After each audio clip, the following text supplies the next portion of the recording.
Now we will get to hear Dr. Pavel Cenkl, uh, who is a Dean of Academics, Prescott College, Arizona, USA, and founder and director of Regenerative Learning Network. To you, Dr. Cenkl. Excellent. Thank you, Omar. I'm assuming you can see the PowerPoint slide, yes? Yes. Good. Well, wonderful. Well, good morning from Prescott, Arizona, and understand that we're all over the world, so it's wonderful to be with such wonderful colleagues, and thank you for the invitation to participate.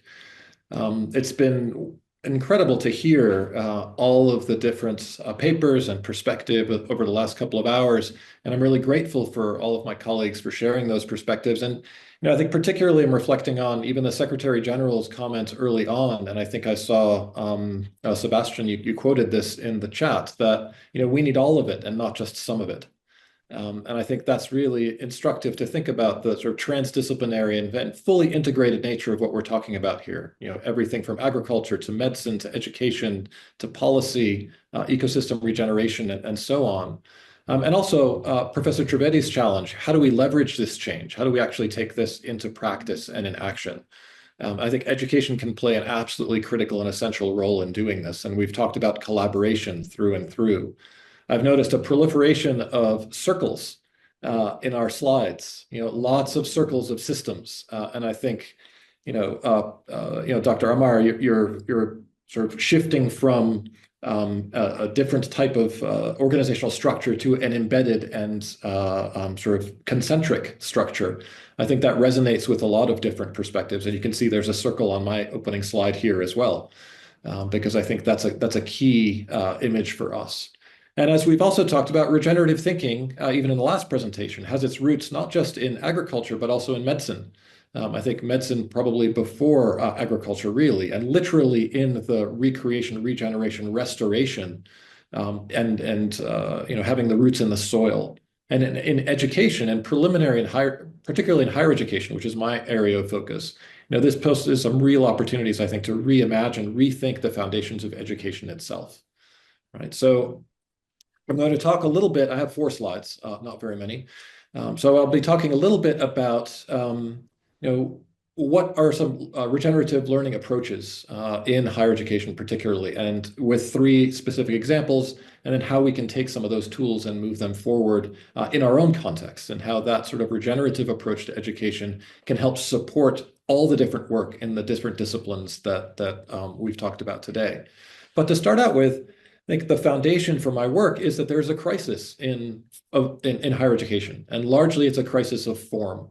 And this is a crisis I've recently talked about across the United States, across the UK and Europe, across India, just in terms of the way that higher educational institutions constitute themselves in a particular structure. And I really like the image of a tree. A forest doesn't decide that it's going to grow a tree and says, I want to grow something this shape, what material do I have? But rather, the ecosystem will use the material and the processes and the biological relationships it has, and then develop what's naturally occurring. So if we think about education as being very rigid boxes, and often those boxes are very large, very institutionalized, and very monolithic, we see where the crisis of education has led us to proliferation in this country, United States, of student debt, the financialization of that debt of more than $1.5 trillion, and gatekeeping and barring of admission to various constituencies, which has led to a veritable attack on higher education as an institution, both in the US and the UK, as well as other places. Right. So that's the foundation from which I think regenerative learning can actually help to found new models, because these are systemic issues. And if we're talking about regenerative thinking and regenerative ecosystem design as a design challenge, then really what we're looking at is, as I say on this slide, the foundation of regenerative learning interweaves community, ecology, and practice in order to have a structure of learning that's distributed, democratic, and deinstitutionalized.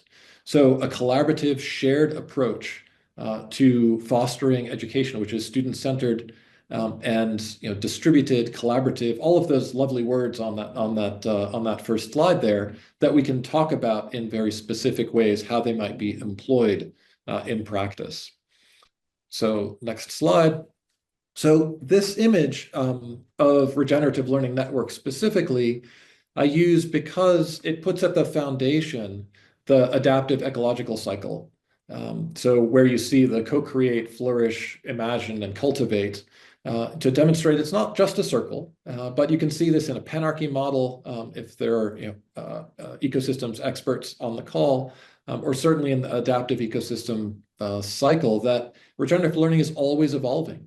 It's integrative and it creates spaces for sort of uncertainty and ambiguity, but it also foregrounds all of the images that you have surrounding that middle cycle. So it's practice-led, it's founded in ecological design, it really fosters value-based learning, it's reflective and relational. So again, all of these concepts are really foundational and they draw their power, I think, really from a focus on human and more than human relationships. So the relationship between human communities and ecological systems.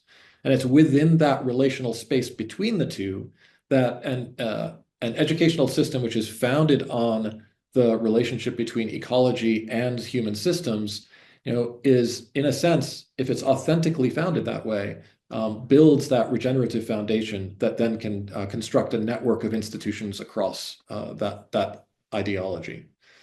So really, if I move to the next slide here, that if we look at three examples of regenerative learning in practice, so looking at Prescott College, where I am currently, and Schumacher College, where I was prior to coming here, and then a non-higher education context, which I think is really instructive, particularly for this transdisciplinary group of colleagues on this call, the Conscious Food Systems Alliance, or CWSER, which is a UN development program initiative that's been going on for about 2 or 3 years.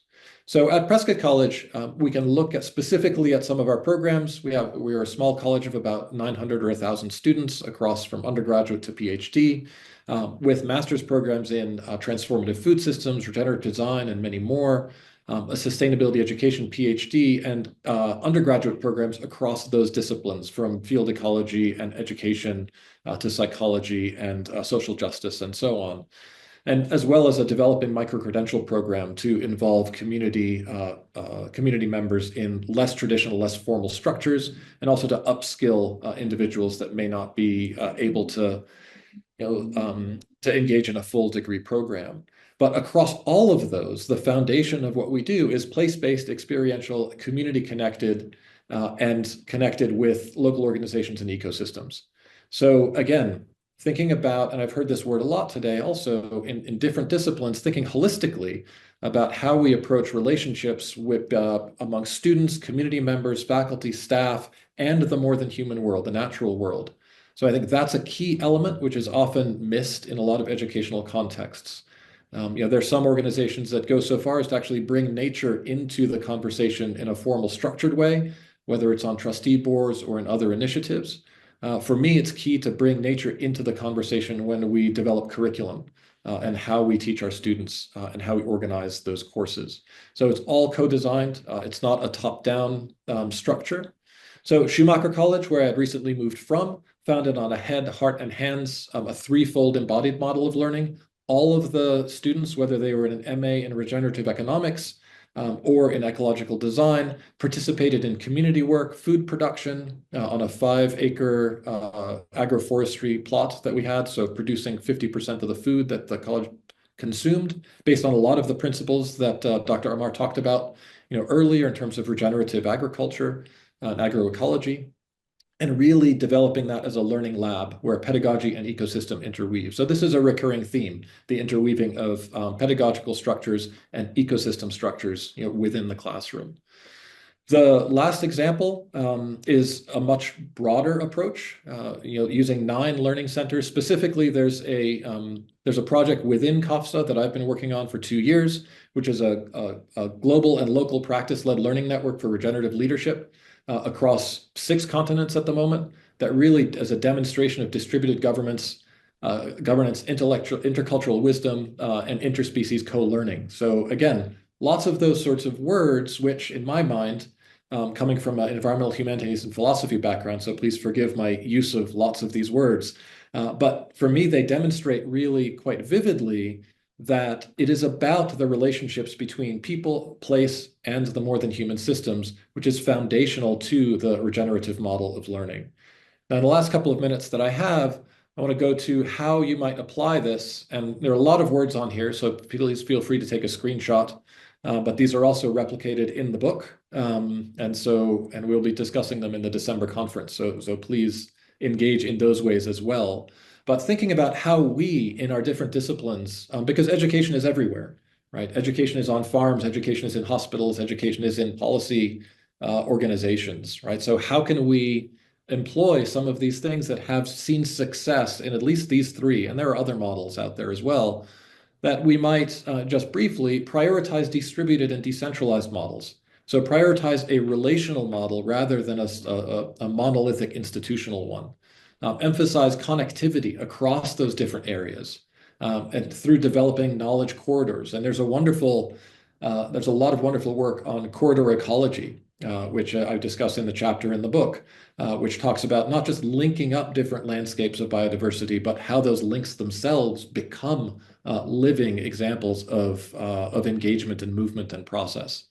And so really it's about integrating human and more than human agency, and then supporting place-based. And we're in a world now, as we see on this call, where very often we gravitate toward the ease and facility of remote engagement. So using Zoom or using Google Meets or Teams. And we have the majority of our students here at Prescott College are remote learners. So one really exciting way to engage students is to think about how you can do all of these things, experiential place-based education with the natural world, and still be accessible to remote learners who can't travel to Arizona specifically. So we do this through partnerships, we do this through distributed learning, sites of experience of potential practice and experience around the world where students can gravitate toward, and really facilitating those experiences for students who don't come here in person. So I think all of this is possible. Again, going back to some of the earlier comments, that we saw today, we need to all collaborate across not just different academic disciplines, but different sectors. And so that I'm really grateful to Amar for bringing together, I think even a more transdisciplinary cohort to come to the December conference. But to have these conversations across different sectors and disciplines is exactly where the solutions are going to come from. So I think I'll stop there, but thank you for the time. Thank you so much, Pavel. It was wonderful listening, where you are integrating all that we have talked about so far in terms of the core of our capabilities in the learning systems and processes, and more important on the processes than just the systems. Thank you so much.